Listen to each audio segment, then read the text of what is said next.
Tonality is your ability to convey how a person should feel and so they can understand the intent of your question very clearly. The problem is a lot of people don't understand the emotional journey that someone has to go through on a sales call in order to effectively convey the correct intent. In today's video, I'm going to break down exactly what people should be feeling and when you're in a sales call, and teach you how to convey the exact intent, not only with like vocal cues, but with certain types of questions, what to say, what not to say, so that you can actually have the person feel and understand exactly what they're supposed to at the right time, hence making sales easier and more predictable for you. I even have a little graph that I made.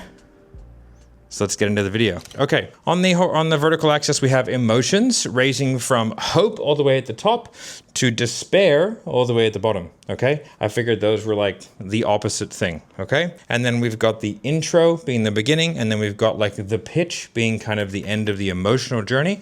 We can talk about objection handling. However, I feel like this is a good line. Then what we have is we have this cross section here. So this is gonna this delineates half of the call, okay? And then we have half of the emotional line. Now, what we have to realize first and foremost is that like we're taking these people through this little squiggly line, right? Is we have the emotional curve. Now these lines here, what they do is they dissect it a bit, and it's because anyone kind of below this line, right? Anyone below this line here is not going to buy. No buy, okay? And people up here, buy, okay? The reason for that is that the most powerful motivator when it comes to sales is hope, all right? I've talked about this before, but hope is one of those things where it's like it is the ultimate motivator for doing very, very difficult things. And so if you don't believe or have the hope that it can be done, then it's gonna be very difficult to convince someone to do anything. And so Taylor Welch talks about this thing called the buyer's pocket, okay? Which I'll do a little explanation for over here. Actually, I can do it with this, right? So essentially the buyer's pocket, it's like they're in between here. So it's like they have enough hope or belief that they can do it themselves, that they can do it, but they know that they need you, okay? And now if they don't have any hope of being able to do it, then they're never gonna do it because they don't think they can do it with or without you. Then what they have is people who are up here like, I can do it by myself. So you need people to be in a specific zone and they're in a little buying pocket to know that they can do it, but they need your help, okay? But they have to be able to know they can do it. They have to have the hope they can do it, okay? And then you got intro and pitch. So they're differing emotion, okay? And I'm gonna talk you through them. So at the beginning, I think one thing that people do wrong is that they are trying to be too leaned out in the beginning of a sales call. When someone comes in, right? If you're like super leaned out, like, hey bro, what's going on? Like, don't give a fuck, right? Then what people say in the coaching space is that like you're gonna lower your status. I think that's total bullshit. I think the whole status thing is rubbish. The reason why I think that is because like I feel pretty confident no matter what room I walk in that like I'm a cool guy, easy to talk to. And I feel like your status comes from inherently kind of how you present yourself and how cogent you are at talking and how good you are at connecting with people. It doesn't really come from anything else. And I think that you can't really fake that.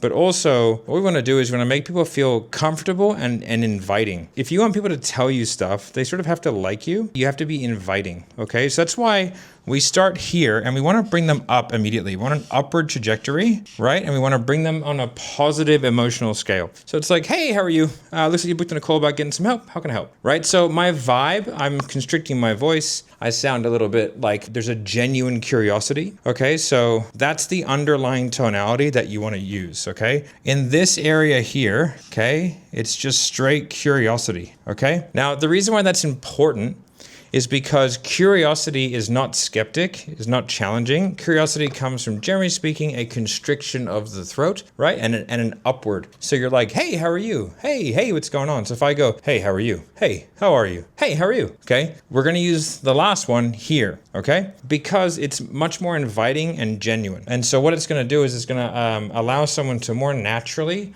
want to come in. And you can't stop that. For those using the comments, like, this wouldn't work on me. It for sure would, because you're a human being living in Western society. And so when someone's like, hey, how are you? You're gonna react to it very differently than, hey, how are you? Okay, very different things, same words, okay? So in the beginning of a call, be inviting, genuine curiosity. This is your intro and kind of situation phase. Hey, what are you doing? Why are you here? What do you want? What are you doing about it? Very, very basic. Then we start to bring them down into their problems, like the problems associated with what they're doing or not doing that's stopping them from getting there to their outcome. So automatically, we are talking about more negative things. okay?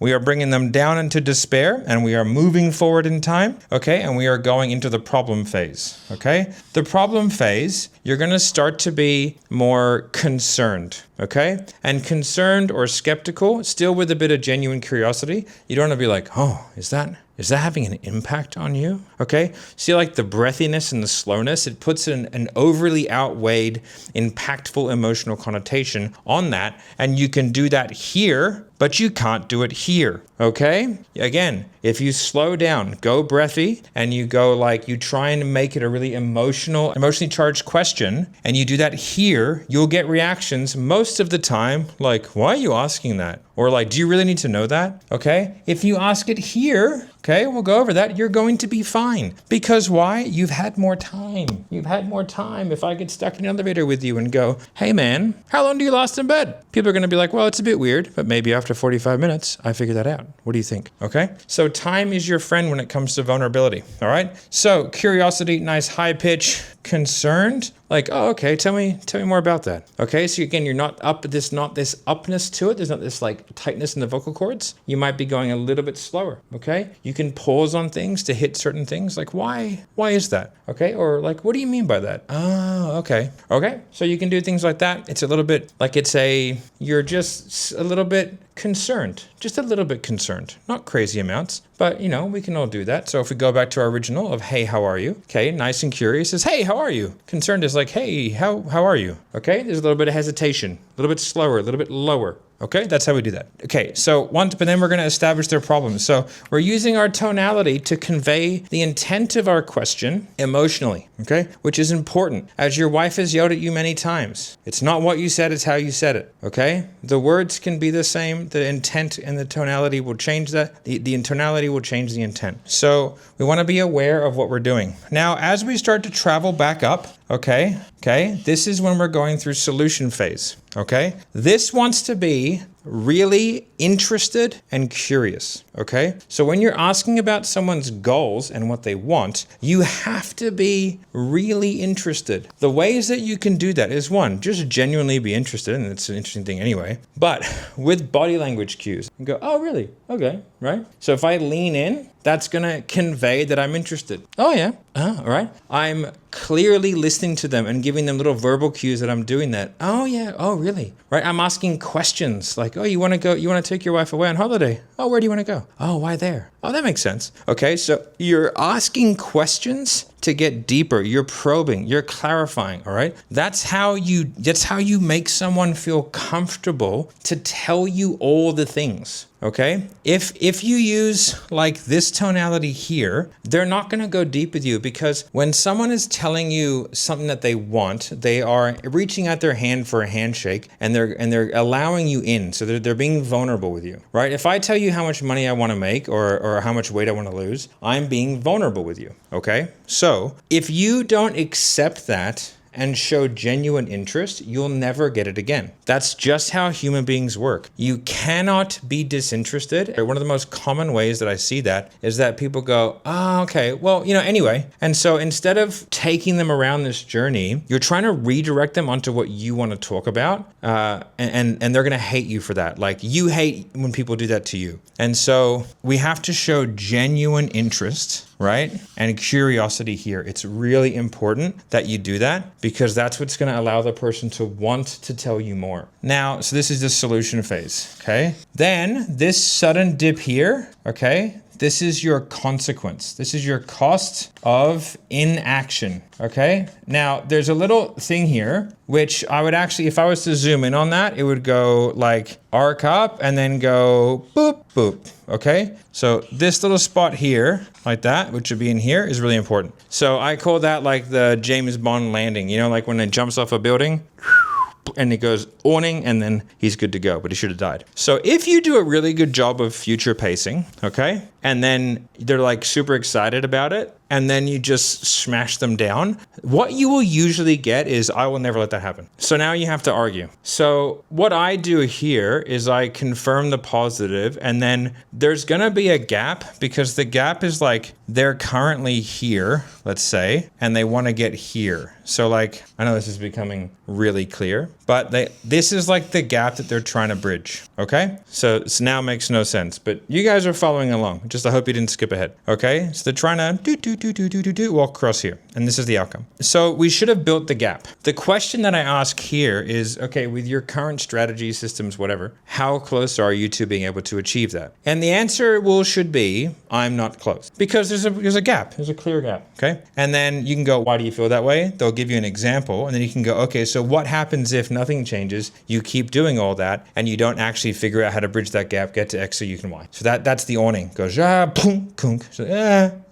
okay? What that does is it stops that. There's no way after that they can say, I'd never let that happen, because they are letting it happen. That's a really easy way to prevent that from happening, which can be quite a difficult thing to overcome. Then from there, when we like go, okay, is it time to make a change? Yes. Then what we're doing is we're rising back up to hope, and it should be like, we should be on the way up, right? By the time you finish the pitch, they're like off the charts, because the pitch is really just a summary of how you're going to solve the problem, and they should be relieved. Like, I'm in the right place. And then from there, it's about sorting out logistics. So like, that's the emotional journey of a sales call. We start out, they come in, they're going to be a little bit guarded and defensive. We want to be really curious and inviting, bring them up, have an understanding of what they're looking for, like a baseline level. Like, I'm going to use fitness. I want to lose 20 pounds. Okay, cool. Then we go through the problems. Now we're looking for the emotional and tangible, like the really nitty gritty. Why 20? What does 20 pounds mean to you? What's that going to do for you? And then we're going to be like, with what you have in place now, how close are you to being able to do that? I'm not close. Why not? Okay, cool. What happens if you don't change? You keep going, you gain weight, things get worse,